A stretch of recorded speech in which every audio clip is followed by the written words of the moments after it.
Olá, o assunto hoje é quente, o IPTU em São Paulo. A prefeitura diz que a mudança é para fazer justiça fiscal. Já a oposição bate o pé falando que é só mais imposto para cima da periferia. Então, o que está acontecendo de verdade? Bora mergulhar nos fatos para entender essa história. E a grande questão é essa, né? O carnê que chega em casa vai vir mais leve ou mais pesado? E olha, a resposta não é um simples sim ou não. Como a gente vai ver, o lugar onde o imóvel fica pode mudar tudo. Então vamos lá, vamos entender isso a fundo. Pois é, não é mais só uma proposta, uma discussão no ar. Agora é oficial, a lei foi aprovada, preto no branco. E agora, o que foi decidido afinal? Vamos ver os detalhes. Bom, o coração de toda essa mudança tem um nome: Planta Genérica de Valores, a famosa PGV. Pensa assim, é como se fosse um mapa oficial da prefeitura que diz quanto vale cada imóvel na cidade. O chamado valor venal, sabe? E é em cima desse valor que o IPTU é calculado. O ponto é que essa tabela de preços da cidade acabou de ser atualizada.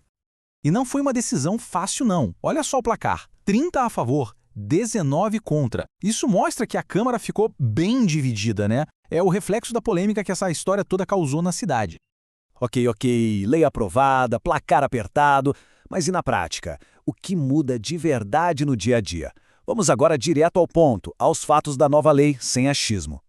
Agora, atenção aqui, porque esse talvez seja o ponto mais crucial de toda essa história. Existe uma trava, é isso mesmo.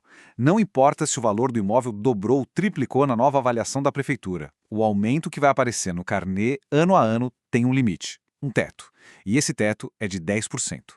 Mas a lei não trouxe só aumento não. Para muita gente a notícia foi boa. As faixas de isenção e de desconto foram ampliadas. Antes, quem tinha um imóvel de até R$ 230 mil não pagava nada. Agora, essa isenção subiu para imóveis de até 260 mil. E a faixa que dá direito a um desconto também aumentou, de 345 mil para 390 mil. E o impacto disso não é pouca coisa não. Segundo os dados da própria prefeitura, a gente está falando de 1,5 milhão de imóveis. É isso mesmo, 1.500.000 propriedades que vão ter algum alívio, seja pagando menos ou, em muitos casos, deixando de pagar o imposto de vez. E tem mais, a nova lei deu uma atenção especial para a moradia popular. Todos os imóveis que ficam nas zonas especiais de interesse social, as ZEIs, sabe? E também aqueles que são da Coab e da CDHU, todos eles agora têm isenção total de IPTU.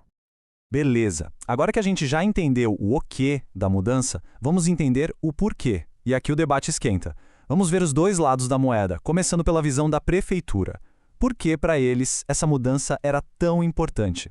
A palavra que a prefeitura mais usa para defender o projeto é essa: justiça.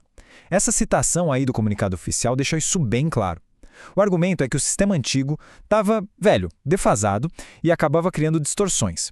E que agora, com a nova lei, isso está sendo corrigido. Então, resumindo, a defesa da prefeitura se apoia em 4 pontos principais. Primeiro, trazer mais justiça fiscal. Segundo, colocar os valores dos imóveis na realidade do mercado de hoje.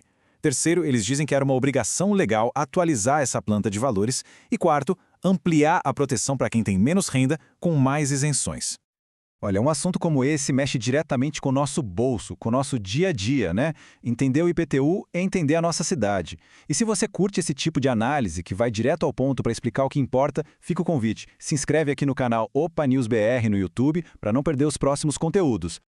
Certo, já vimos o lado da prefeitura. Mas se o argumento é sobre justiça, por que a votação foi tão dividida? Vamos virar a página agora e ouvir o outro lado. O que diz a oposição? Por que eles são tão contra esse projeto? E a crítica vem forte, é direta. Essa fala do vereador Jason Silva vai bem no centro da polêmica. A preocupação deles é uma só, que no final das contas, quem vai pagar o pato, a conta mais salgada, é justamente quem mora na periferia. O raciocínio da oposição é o seguinte.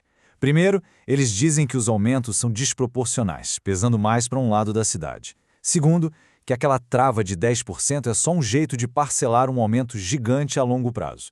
E terceiro, que em muitos bairros mais pobres, o reajuste está bem acima da inflação. Ou seja, para eles, isso é tudo menos justiça fiscal. Ok, muita discussão, muito argumento, mas e os números? O que os dados mostram? Como é que esses aumentos se espalham de verdade pelo mapa de São Paulo? Prepare-se, porque a diferença é gritante. Olha só esse gráfico. Ele resume a polêmica toda. A gente vê bairros supervalorizados, como Itaim Bibi e os Jardins, com aumentos altos, sim, 75%, 69%. Mas, pasmem, o maior aumento de todos, de 91%, está previsto para onde? Para o Jaraguá, um bairro na periferia. É exatamente esse tipo de dado que joga a lenha na fogueira do debate. Mas calma, um ponto muito importante aqui. Isso não quer dizer que o morador do Jaraguá vai ter um aumento de 91% no boleto do ano que vem. Não é isso. Lembrem daquela trava? O aumento total vai ser diluído, aplicado aos pouquinhos, com aquele limite de 10% por ano. E a preocupação não para no carnê residencial. Os críticos alertam para um possível efeito dominó na economia da cidade. Pensa na sequência. O IPTU do imóvel comercial sobe. O dono repassa isso para o aluguel da loja. O lojista, por sua vez, repassa para o preço do produto que vende. E no final da fila, quem paga a conta? Todo mundo, com um custo de vida mais alto. E com isso, a gente volta para a nossa pergunta lá do começo. É um ajuste justo ou um peso a mais no bolso? O que a gente viu aqui é que talvez a resposta dependa do CEP. Parece que, no fim das contas, a definição de justiça nessa história pode mudar de bairro para bairro. É uma reflexão e tanto, né? Sobre como uma única lei pode ter pesos tão diferentes dentro da mesma cidade. Ufa! O debate é complexo, cheio de nuances. A gente espera que essa análise tenha ajudado a clarear um pouco as coisas. E se você curtiu essa forma de destrinchar o assunto, já sabe, né? Se inscreve no Opa News BR para a gente continuar essas conversas. Muito obrigado pela companhia e até a próxima.